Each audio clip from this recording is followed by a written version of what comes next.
नमस्कार, स्वागत है आपका विंध्य भारत में। मैं आपके साथ साक्षी गुप्ता। आइए बढ़ते हैं। झारखंड के धनबाद जिले में एक आदिवासी गांव है खोरबोना। यहाँ भारत के पहले प्रधानमंत्री पंडित जवाहरलाल नेहरू आने वाले थे। वह पंचेत बांध का उद्घाटन करने के लिए आ रहे थे। उनके स्वागत के लिए तैयारियां चल रही थी। जिले के सभी बड़े अफसर इस काम में लगे हुए थे। पंडित नेहरू के स्वागत के लिए खोरबोना गांव की ही 15 साल की लड़की बुधनी मंझाइन को चुना गया। यह बात है साल 1959 की। अब उसी गांव से एक मांग उठ रही है, बुधनी मंझाइन के नाम का स्मारक बनाने की।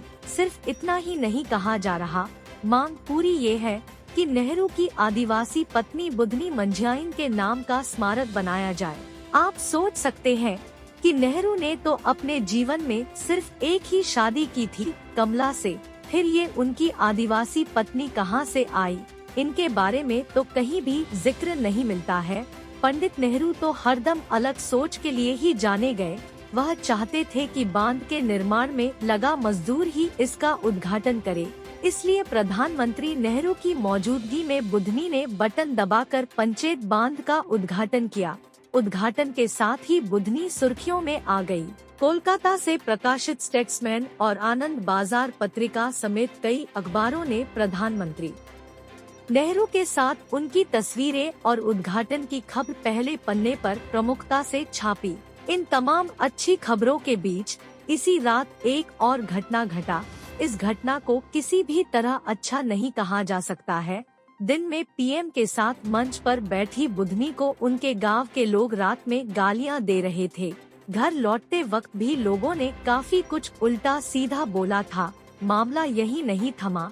उस रात खोरबोना गांव में संथाली समाज की एक बैठक हुई।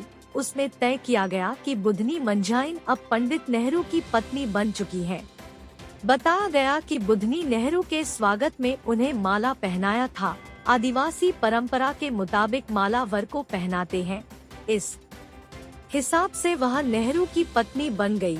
उनका पत्नी बन जाना शायद इतना बुरा ना होता। मुश्किल तो तब आई जब बात पंडित नेहरू की जाति की हुई, क्योंकि पंडित नेहरू आदिवासी नहीं थे।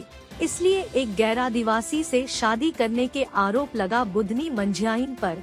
संथाली समाज ने उन्हें जाति और गांव से बाहर निकालने का फैसला सुना दिया। हालांकि बुधनी मंझाइन ने साफ किया कि उन्होंने नेहरू को माला नहीं पहनाई, सिर्फ हाथ मिलाया था उन्होंने। नेहरू ने सम्मान में मिली माला उठाकर बुधनी को पहना दी थी, लेकिन उनके खिलाफ लगे ना तो आरोप हटे, ना ही सजा बदली गई। वह डीवीसी के पावर हाउस में मजदूर थी तो पंचेत आ गई ताकि वहां रहकर नौकरी करके पेट पाल सकें। बड़ी आफत तब आई जब साल 1962 में उन्हें डीवीसी ने भी नौकरी से निकाल दिया। बाद में उनकी मुलाकात हुई सुधीर दत्त से।